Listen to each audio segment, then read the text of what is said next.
America 50% வரி விதிச்சிருக்கு. இது எப்படி இந்தியா கையாள போகுது? கூட்டணி கட்சிகள் ஆதரவு தெரியுமா? இந்த மாதிரி உங்களுடைய பார்வை எப்படி இருக்கு? சரி, இன்றைக்கு மாண்புமிகு பிரதமர் மீது பல்வேறு கேள்விகள் எழுந்திருக்கிறது.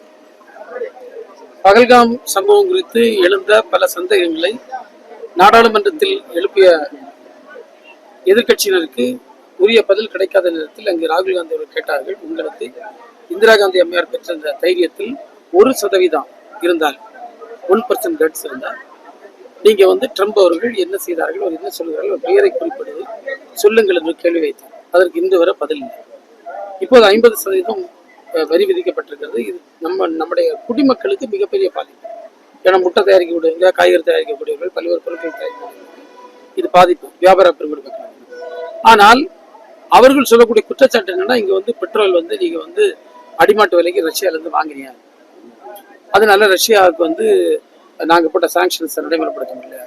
அடிமாட்டு விலைக்கு நீங்க வாங்கிக்கிட்டு நீங்க மிக உயர்ந்த விலைக்கு அதை நீங்க பெற்றிருக்கிறீர்கள் என்று சொல்லுகிறாங்க.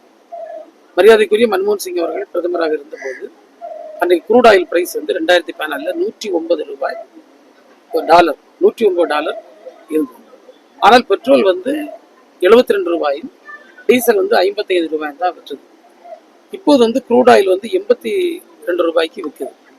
ஆனால் பெட்ரோல் 101 ரூபாயும் டீசல் 95 ரூபாயும் விற்கப்படுகிறது. ட்ரம்புடைய வாதப்படி இவர்கள் குரூட் ஆயில் இந்த 82 அதை விடவும் மிக குறைந்த விலைக்கு, சுமார் 30% விலைக்கு இவர்கள் வாங்கினதாக கூறப்படுது. அப்படின்னா இந்த பெரிய பணம், இவ்வளவு பெரிய கோடானு கோடி பணம், பெட்ரோல் மக்கள்கிட்ட விலை குறையல, டீசல் மக்கள்கிட்ட விலை குறையல, ஆனால் ரொம்ப குறைஞ்ச விலைக்கு வாங்கியிருக்கு. இந்த பணம் யாருக்கு பண்ணுது? இங்க இருக்கக்கூடிய தனியார் கம்பெனிகள், அம்பானி போன்றவர்களுக்கு தான் சென்றிருக்கிறது என்பது எல்லோருக்கும் ஒழிக்கணும் தெரியும்.